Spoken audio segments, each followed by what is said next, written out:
favor, abra sua Bíblia na primeira carta de Paulo aos Coríntios, continuando a nossa série Em Busca da Excelência Cristã, 1 Coríntios 10, 13. Apenas o versículo 13 no dia de hoje. 1 Coríntios 10, 13. O tema da mensagem desta manhã é Vencendo as Tentações. Vencendo as Tentações. 1 Coríntios 10, 13 diz assim: Não sobreveio a vocês nenhuma tentação que não fosse humana, mas Deus é fiel e não permitirá que vocês sejam tentados além do que podem suportar. Pelo contrário, juntamente com a tentação, proverá livramento para que vocês a possam suportar. Vamos repetir todos juntos? Vamos ler juntos? Leiamos, verso 13. Não sobreveio a vocês nenhuma tentação que não fosse humana, mas Deus é fiel e não permitirá que vocês sejam tentados além do que podem suportar. Pelo contrário, juntamente com a tentação, proverá livramento para que vocês a possam suportar. Essa é a palavra de Deus. Irmãos, esse é um dos versículos mais amados das Escrituras e não é difícil de pensar por quê.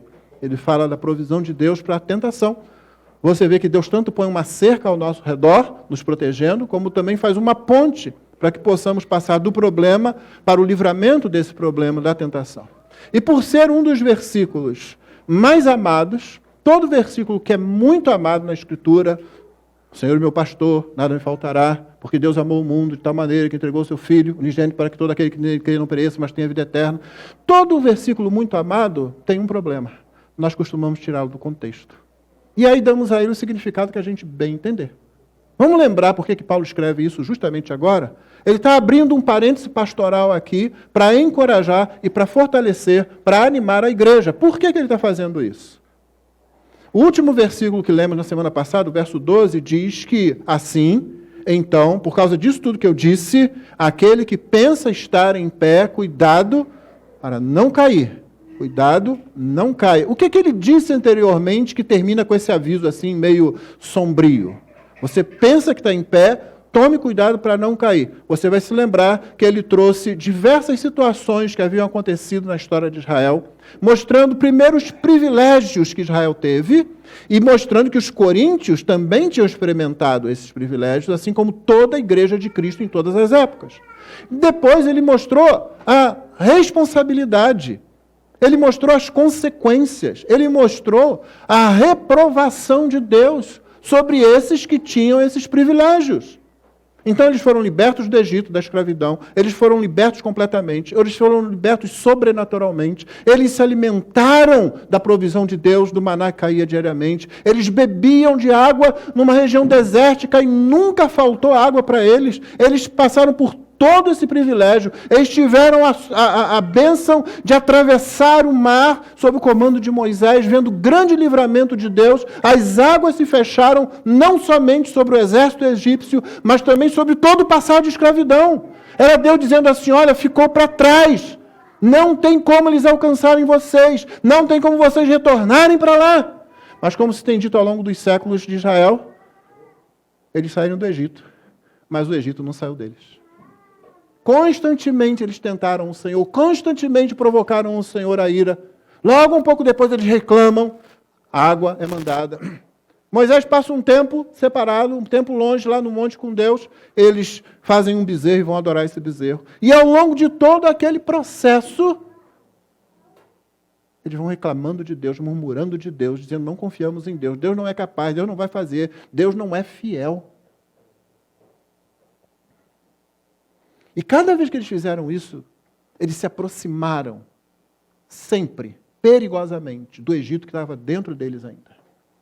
Por isso, facilmente se voltaram para falsos deuses. Mas note, muito antes dos midianitas, por exemplo, com as prostitutas cultuais, fazerem o povo pecar, muito antes disso, eles sozinhos providenciaram um ídolo. Deram lá para Arão o ouro que eles tinham, os pingentes, os colares e tal. Fez-se um bezerro. Foi Israel que fez isso. Não foi outra nação. Não foi alguém que estivesse ali perto. Eles estavam sozinhos ali na península do Sinai, diante do monte onde Deus deu os 10 mandamentos. Foi o próprio povo de Deus que primeiramente forjou um ídolo. Quando eles começaram esse processo, eles disseram: Deus não é fiel. Deus não vai cumprir suas promessas. Ou ele não vai cumprir porque vai nos abandonar, ou ele não vai cumprir porque ele não é capaz. Paulo prosseguiu dizendo: Deus não se agradou da maioria deles. Eles foram repetidamente repreendidos por Deus. O juízo aconteceu repetidamente e todos caíram no deserto. Todos os que tinham a capacidade de decisão, todos os que eram de 20 anos para cima, exceto Josué e Caleb. Evidentemente, Paulo sabia que em Corinto há cristãos que são maduros, embora talvez fosse um número reduzido. A igreja é caracterizada pela sua imaturidade. Mas ele sabia que havia cristãos ali que eram cristãos e que eram fracos, que eram imaturos, mas que necessitavam de cuidado pastoral. E por causa disso, depois de alarmar a igreja corretamente, depois de pegar a igreja pelo colarinho e dizer: pensa bem no que vocês estão fazendo, quando alguns de vocês acham que são fortes o suficiente para irem ao templo, para se sentarem à mesa, para comerem a comida oferecida aos ídolos, dizendo: nós sabemos que o ídolo não é nada, e realmente o ídolo não é nada. Nós sabemos que isso não vai nos fazer mal, e não vai fazer mesmo. Tem crente que se ele comer um doce que estava lá no saquinho de Cosme e Damião, ele acha que vai ter algum problema. Ele acha que precisa de algum ritual para se livrar de alguma coisa. Meu irmão, a única coisa que talvez você tenha que se livrar é a falta de higiene, se aquilo não foi preparado de forma sanitária. Fora isso, a única coisa que você ingere e que pode fazer mal a você espiritualmente é a própria ceia do Senhor. Como os coríntios estavam experimentando. Nós participamos da mesa do Senhor. Nós fomos batizados. Então nós estamos garantidos. Paulo diz: olha, eles foram batizados em Moisés. Eles beberam de uma pedra espiritual, que era Cristo, a pedra que os seguia, nunca faltou para eles. E Deus não se agradou da maioria deles, eles caíram no deserto. Paulo fala maioria só para livrar Josué e Caleb. Essa era a situação deles. Então, depois de Paulo pegar a igreja pelo colarinho, sacudir e dizer: pensa bem, vocês estão sendo garantidos em quê? Em quem? Paulo sabe que precisa de lembrar a eles a verdade de que Deus é fiel e de que você pode descansar em Deus, você pode confiar em Deus. Só a nossa rebeldia, a nossa desobediência nos afasta do Senhor. Mas o Senhor é fiel para nos livrar, como você viu. O versículo não é difícil de entender nele, em si próprio, mas é difícil de aplicar, porque nós pensamos alguns conceitos equivocados a respeito desse versículo, porque o tiramos do contexto. O contexto é esse. Então lembre bem, versículo 12, olha, quem pensa estar em pé, cuidado, não caia. E o versículo 14, portanto, meus amados, fujam da idolatria. Olha só, peraí, Paulo, você acabou de dizer que nós estamos garantidos. Deus coloca uma cerca ao nosso redor. Deus faz uma ponte onde nós saltamos do problema, da dificuldade para a solução. Precisa desse aviso? Portanto, meus amados, fujam da idolatria. Se você é um verdadeiro calvinista, então você não tem problema com a soberania de Deus e com a responsabilidade humana. O hipercalvinista, que é uma heresia, tem problema. O arminiano, que eu não vou dizer que é uma heresia, mas é uma deficiência teológica grave, abre as portas para uma série de heresias, né? Esse tem problema. Mas um verdadeiro calvinista, não. Ele coloca, como Charles Spurgeon dizia, a soberania de Deus, a responsabilidade humana, como ensinadas na Bíblia, e quando alguém disse para ele: olha, você tem que reconciliar essas duas doutrinas, ele diz: eu não preciso reconciliar amigos. Essas doutrinas não são inimigas, elas não lutam. Só porque na minha mente, na sua mente, nós não conseguimos fazer isso com elas, não quer dizer que Deus não consiga. Deus trabalha muito bem com isso. E é por isso que eu sei que se o Senhor não guardar a cidade, em vão vigia a sentinela. Mas a gente coloca grades, não coloca? Colocamos até alarme na casa, né? Josué mandou 2 espias a Jericó, mesmo sabendo que Jericó iria cair, não era? Não, isso não é falta de fé, isso é o exercício da responsabilidade humana. Se o Senhor não edificar a casa, Em vão trabalham os que edificam. Você pode trabalhar. Se o Senhor disser não vai levantar, não vai subir, não sobe. Mas eu não raciocino dizendo, bom, então se depende do Senhor, eu vou ficar de braço cruzado e vou esperar que o material todo, o cimento, o tijolo e o resto, tudo se junte e forme a casa. Não, eu trabalho. O Deus que determina o fim, também determina o meio. Pronto, a Bíblia ensina, eu creio, só isso. É por isso que Paulo vai continuar agora uma exortação muito mais dura a partir do verso 14. Se Deus permitir, lidaremos com isso domingo que vem. Mas antes disso, Paulo diz, Deus é fiel. Deus cuida do seu povo. Ele é um guardador fiel. E se você for obediente, você vence. Se você for obediente, você vence. Então, o que diz o texto? Primeiro, Paulo diz, não veio sobre vocês tentação que não fosse de natureza humana. O que ele está dizendo é o seguinte, olha, não houve qualquer tentação que acontece para o ser humano, tentação de ser humano, tentação em nível humano. Não é uma tentação para anjo, não é nada excepcional. Acontece aqui entre nós, para nós, de nós mesmos. Não é uma super tentação, não é sobre-humana. Não é um negócio com o qual você não possa lidar. Ele garante isso dizendo, olha, Deus é fiel e não permitirá que vocês sejam tentados além do que podem suportar. Ou seja, toda tentação que enfrentamos, irmão, ela é de natureza humana. Não quer dizer que você está sendo tentado por outro ser humano, não. Não é isso que eu estou dizendo. O que eu estou dizendo é que ela não é de natureza divina, ela não é tentação de natureza angelical, ela é tentação de natureza humana. Nada demais. Não é tipo assim, agora vamos ter uma luta entre um ser humano e um touro.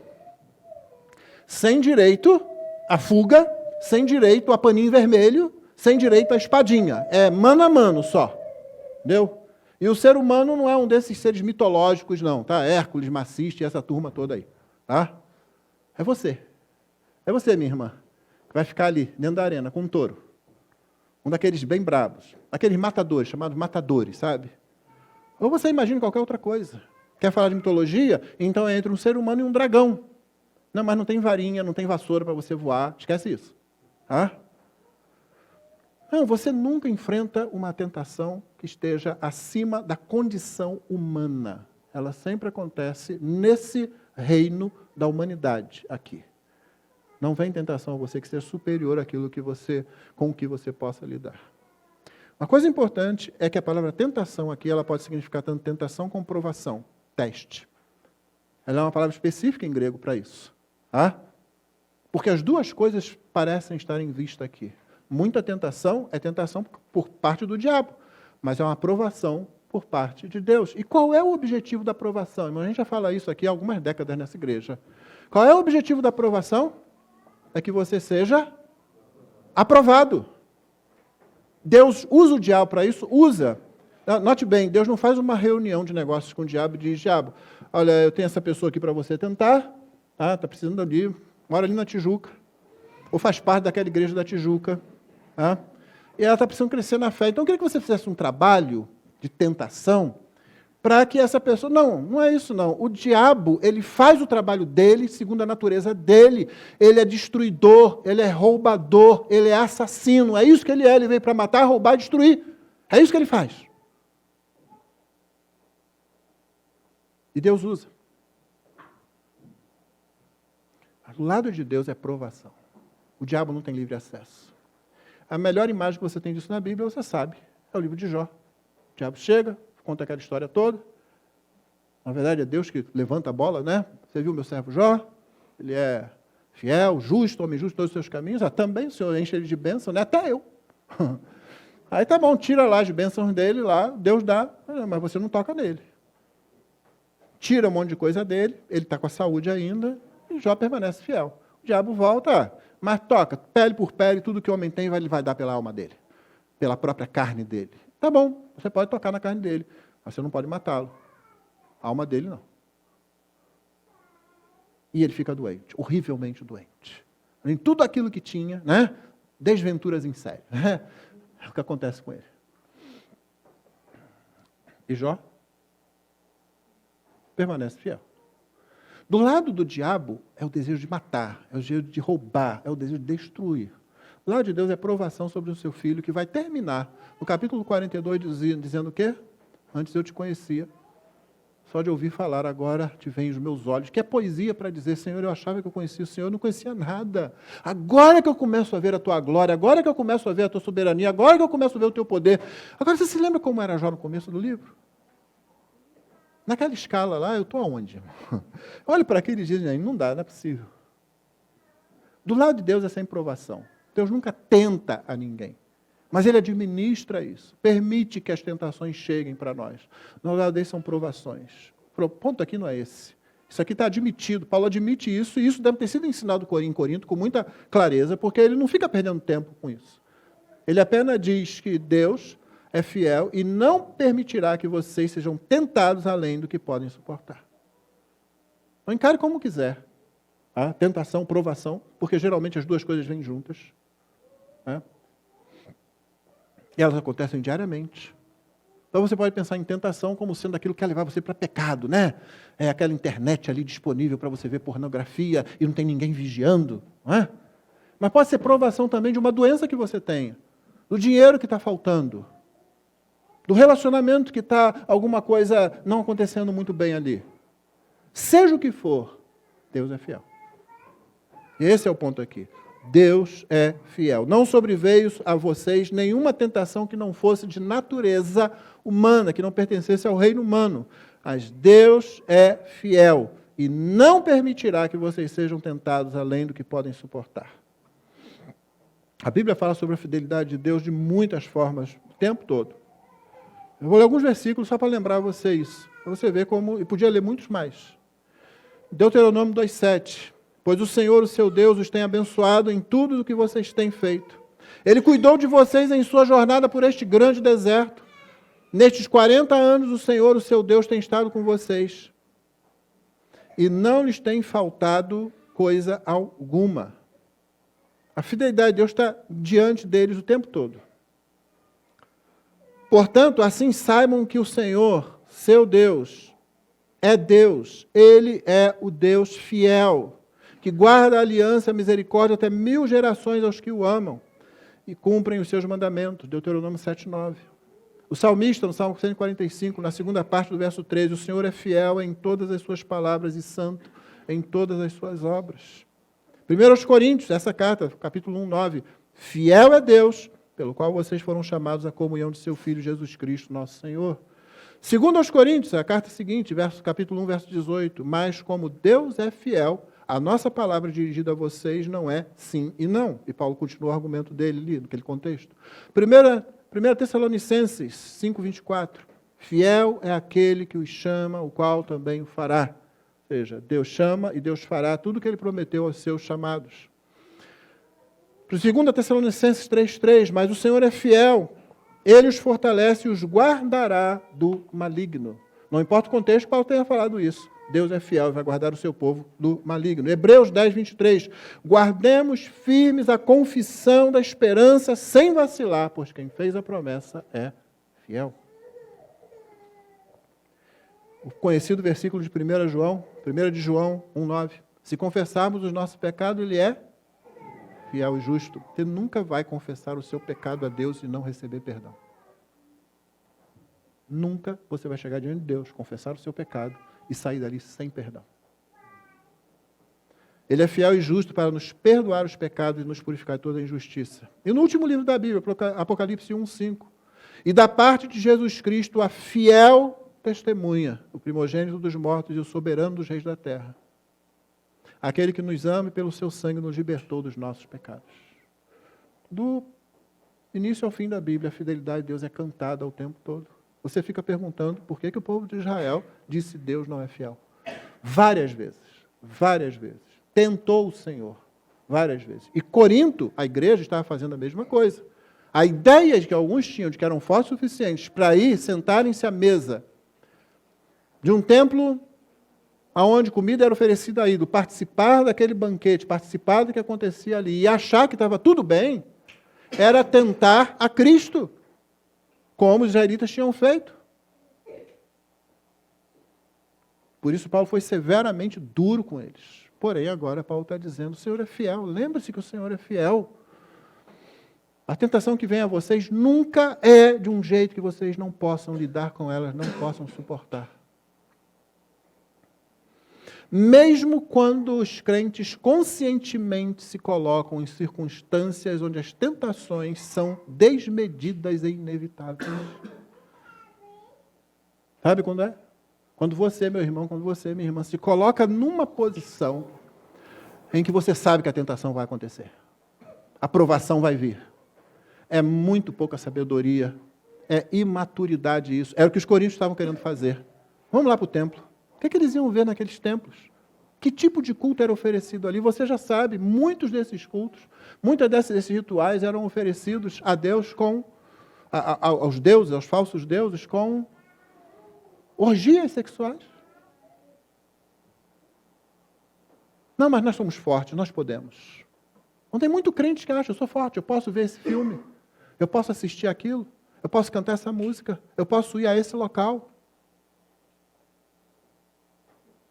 Apesar disso, mesmo quando os crentes se colocam nessas situações, Deus continua fiel e não permite que nós sejamos tentados além do que podemos suportar.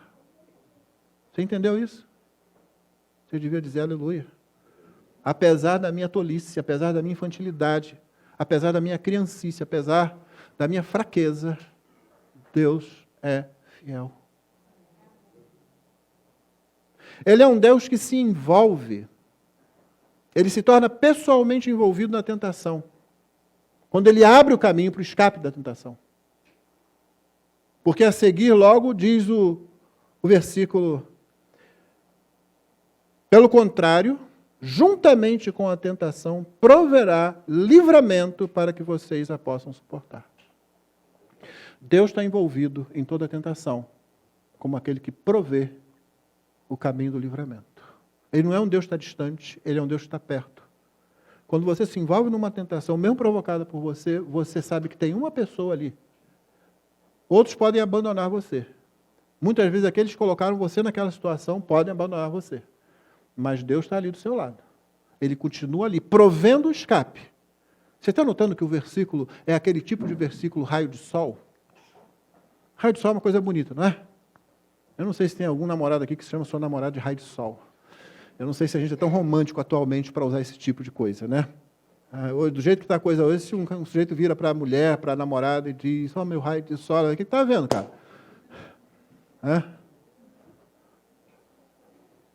Mas geralmente raio de sol é uma coisa bonita, é um raio de sol. Gente, é luz, é vida, é aquele negócio todo, até que ele entre pela manhã no seu quarto e te acorde. É um versículo raio de sol. Ele é luz, ele ilumina, ele traz encorajamento, mas ele também está dizendo o seguinte, olha, quando você não sai da tentação, quando você não escapa da tentação, não é porque Deus foi infiel, não é porque Deus não estava perto de você, não é porque Deus não providenciou a ponte, o escape para você fugir, é porque você não quis. Entendeu, raio de sol? Maravilhoso, eu estou seguro, Deus é fiel, Deus me guarda, Deus me protege, Deus me livra. Então por que eu caí?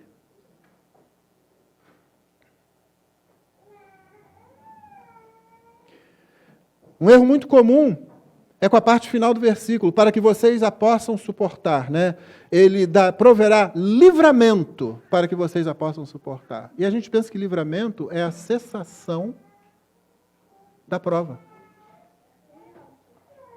É assim, Deus vai, né, permite, mas aí ele tira a prova, pronto, tira a tentação. Não, não é isso não, irmão. Não está se falando disso aqui não.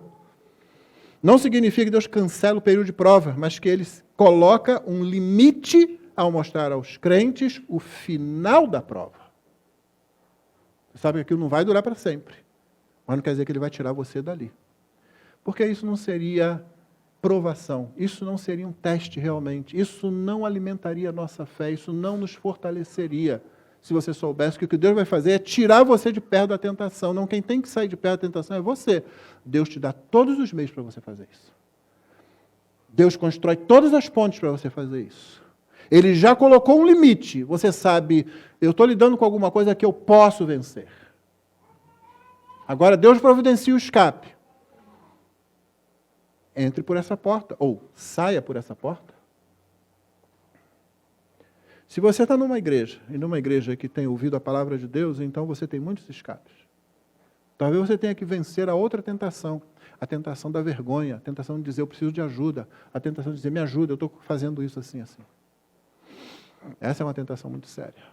A natureza das tentações e das provações são muitas, não é? Você já se sentiu tentado a discutir teologia, mas nunca testemunha de evangelho para um não crente perto de você?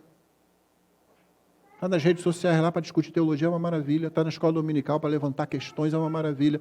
Você não ouve uma palavra dessa pessoa para um amigo, para um parente não crente sobre o evangelho. Porque é fácil fazer aqui dentro. É fácil. Você lê alguns livros, você lê a lição. Eu não estou desestimulando, não. Eu espero que haja palavras significativas, participação significativa, não para construir doutrina. A doutrina não é construída na igreja, a doutrina é ensinada do púlpito. É só isso que a igreja escolhe. Quem vai pregar e o quê? E o que pertence a quem prega. Nós não votamos doutrina, nós não construímos doutrina em escola dominical, nós esclarecemos doutrina. A doutrina já está decidida. Você olha para a igreja, é o quê? É presbiteriana, então a doutrina dela é essa. Se ali não estão fazendo, o problema é deles. É uma igreja batista, a doutrina é essa. Se eles não estão fazendo, o problema é deles. A fase de amadurecimento, isso é óbvio, não é? Igrejas vão amadurecendo, a gente espera que isso aconteça. Mas a doutrina está decidida. Ninguém discute isso. A questão aqui, a gente discutir, mas você não ouve uma palavra que leve salvação a alguém perdido que está perto. Quer ver outra tentação também? É a tentação de você resistir, e eu acho corretamente, ao progressismo, que invade nossas empresas, invade nossas escolas, não é? Movimento como LGBT, movimentos que querem dizer que a sexualidade humana é uma questão de decisão, até de criança de 6 anos de idade, essas coisas todas, essas coisas absurdas, não é? E a gente combate isso novamente, já combatemos isso, que é uma maravilha, estamos prontos para... Mas também não falamos nada do evangelho para essas pessoas. Não apresentamos o caminho de salvação para essas pessoas. É uma tentação. É a provação. Novamente, não veio sobre você a tentação que não fosse natureza humana. Fiel é Deus, que não deixará que você seja tentado, mesmo nessas coisas que eu falei, além do que você pode suportar. Se você vai permanecer nesse ponto, é porque você quer permanecer nesse ponto, é porque você não está pedindo ajuda, é porque você não está usando os recursos de Deus. E fiel é Ele a ponto de providenciar o escape. O escape não é... graças a Deus, nenhum não crente apareceu na minha frente hoje. Só encontrei crente. Não precisei passar por aquele momento constrangedor entre eu e eu mesmo. Ai, gente, eu tinha que falar alguma coisa, eu tinha que entregar um folheto, eu tinha que estar pronto para falar alguma coisa. Não, graças a Deus, ninguém não crente veio. Não, Deus não tira a tentação. Deus ajuda você a suportar a tentação, a passar a encarar a tentação, a resistir, para usar o vocabulário evangélico, a perseverar. As pessoas falam da paciência de Jó. É muito mais correto falar da perseverança de Jó. Desde o começo, quando a esposa diz, tu ainda temes a Deus? Amaldiçoa a Deus e morre, cara. Já era essa tua vida. Eu lhe disse, não, nós recebíamos o bem de Deus, não receberíamos também o mal. O Senhor deu, o Senhor tirou, bendito seja o nome do Senhor. Perseverança, Ele continua dizendo, Deus é fiel. Eu não estou entendendo, mas Ele é fiel. E Ele diz, eu sei que por fim Ele se levantará sobre a terra. O meu Redentor vive, diz Jó. Paulo vai parafrasear essas palavras a Timóteo lá na frente de forma um pouco diferente. Mas é Jó o primeiro que diz isso. Eu sei que o meu Redentor vive e que por fim se levantará sobre a terra. Eu não estou entendendo um monte de coisa. Eu estou brigando com Ele por um monte de coisa. Mas Ele é fiel. Perseverança.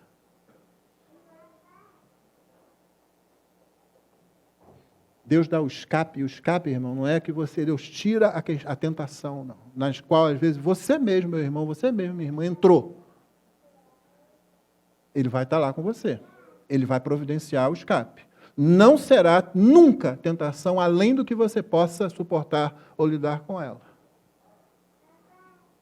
Ele vai dar condições a você de perseverar em fidelidade a Ele no meio daquela tentação.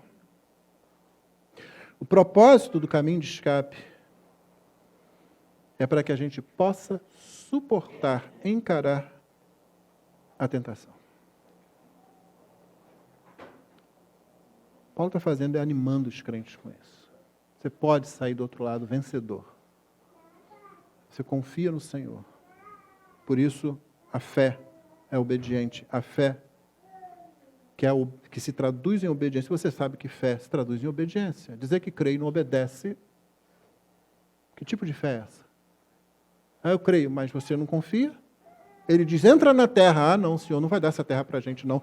Os gigantes estão lá, os filhos dos Enaquins. Não, eu estou dizendo que eu vou dar, eu tirei vocês do Egito e vou entrar. Não, não, não.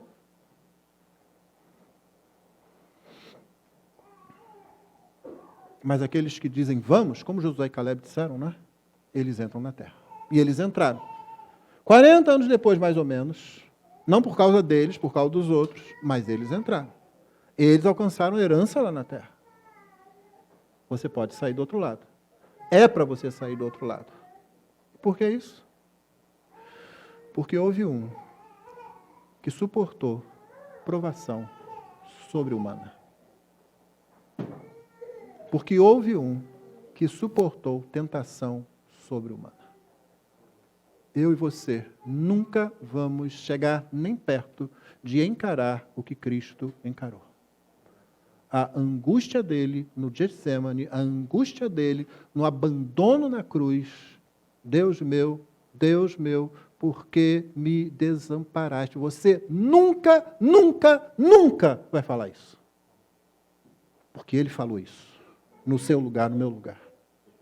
É por isso que Paulo está dizendo, ele é fiel.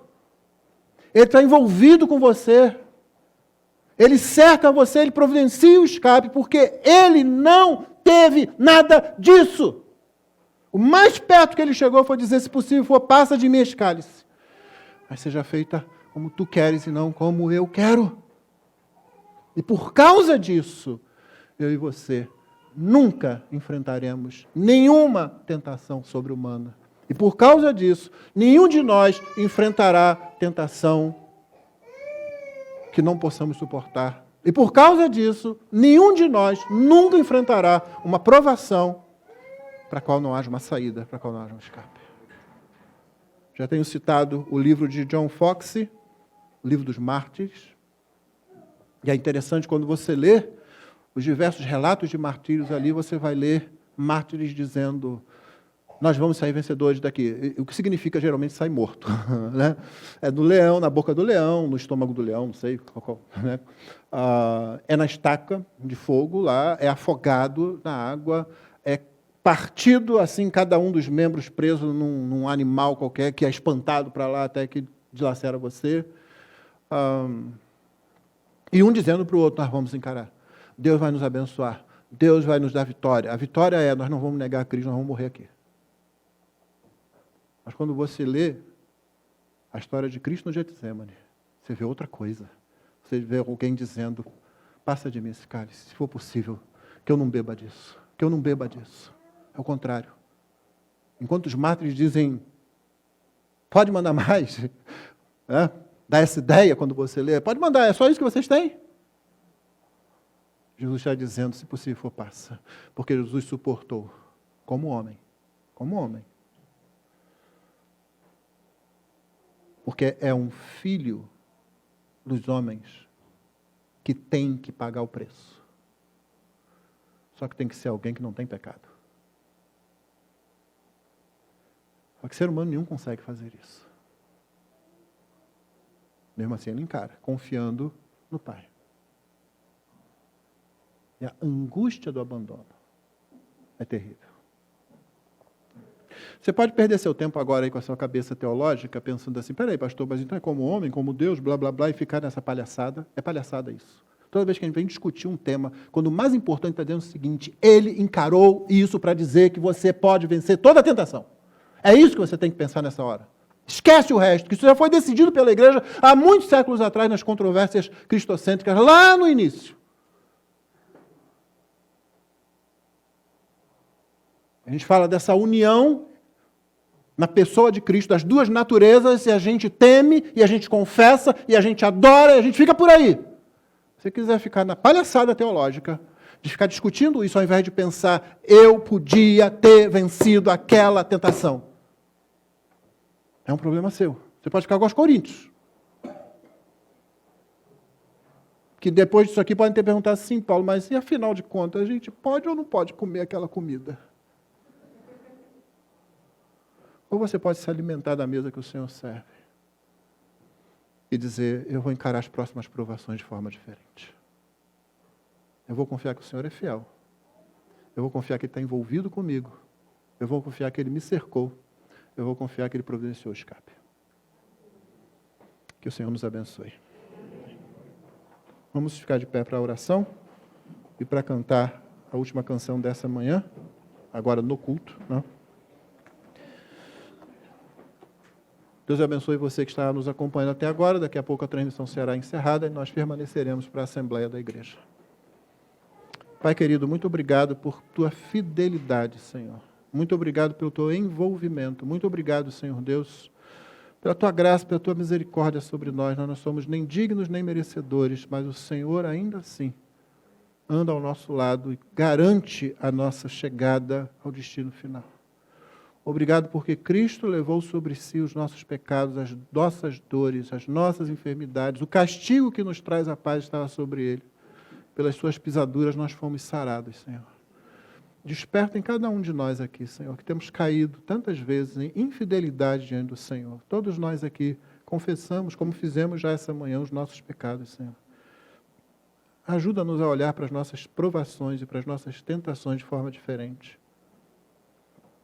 Ajuda-nos, Senhor Deus, a tomar o caminho do escape para suportar, para passar pela tentação como o Senhor Jesus fez, sabendo que Ele enfrentou algo que nós nunca vamos enfrentar. Que a Tua bondade, a Tua graça esteja sobre nós, Senhor. Dá vitória ao Teu povo, portanto. Que tenhamos fé, ou seja, que sejamos obedientes, Senhor. Confiando naquele que é o fiel guardador das nossas vidas, da nossa jornada, o Senhor Jesus, o Senhor Deus. Em nome de quem nós oramos. Amém.